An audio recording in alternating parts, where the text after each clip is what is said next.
അമേരിക്കയിലെ ഏറ്റവും സ്വാധീനമുള്ള മാധ്യമപ്രവർത്തകരിൽ ഒരാളായ ടക്കർ കാൾസൺ തന്റെ സ്ട്രീമിംഗ് പ്ലാറ്റ്ഫോമായ TCNലൂടെയാണ് ദ ബിബി ഫയൽസ് എന്ന ഡോക്യുമെന്ററി പുറത്തുവിട്ടത്.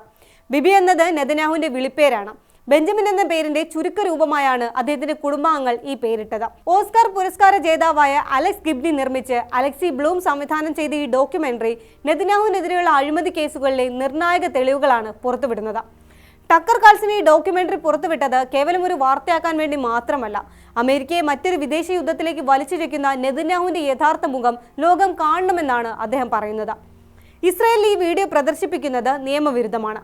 2016-നും 2018-നും ഇടയിൽ ഇസ്രായേൽ പോലീസ് നെതന്യാഹുവിനെ ചോദ്യം ചെയ്തതിന്റെ ആയിരക്കണക്കിന് മണിക്കൂറുകൾ വരുന്ന വീഡിയോ ദൃശ്യങ്ങളാണ് ഈ ഡോക്യുമെന്ററിയുടെ അടിസ്ഥാനം. സിഗ്നൽ ആപ്പ് വഴി രഹസ്യമായി ലഭിച്ച ഈ ദൃശ്യങ്ങൾ നെതന്യാഹുവിന്റെ അഴിമതി കേസുകളിലെ നിർണായക തെളിവുകളാണ്. പൊതുജനങ്ങൾക്ക് ഇതുവരെ കാണാൻ സാധിക്കാത്തവയായിരുന്നു ഈ ദൃശ്യങ്ങൾ. മുൻപ് ഇതിന്റെ ട്രാൻസ്ക്രിപ്റ്റുകൾ പുറത്തു വന്നിട്ടുണ്ടെങ്കിലും വീഡിയോ ദൃശ്യങ്ങൾ ആദ്യമായാണ് പരസ്യമാകുന്നത്.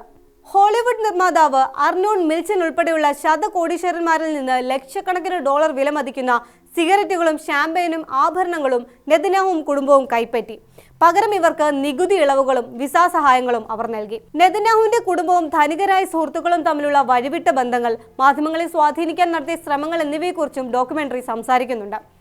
തനിക്ക് അനുകൂലമായ വാർത്തകൾ നൽകാൻ മാധ്യമ മുതലാളിമാരുമായി നെതന്യാഹു രഹസ്യ ഇടപാടുകൾ നടത്തിയെന്നും ഡോക്യുമെന്ററിയിൽ പറയുന്നു.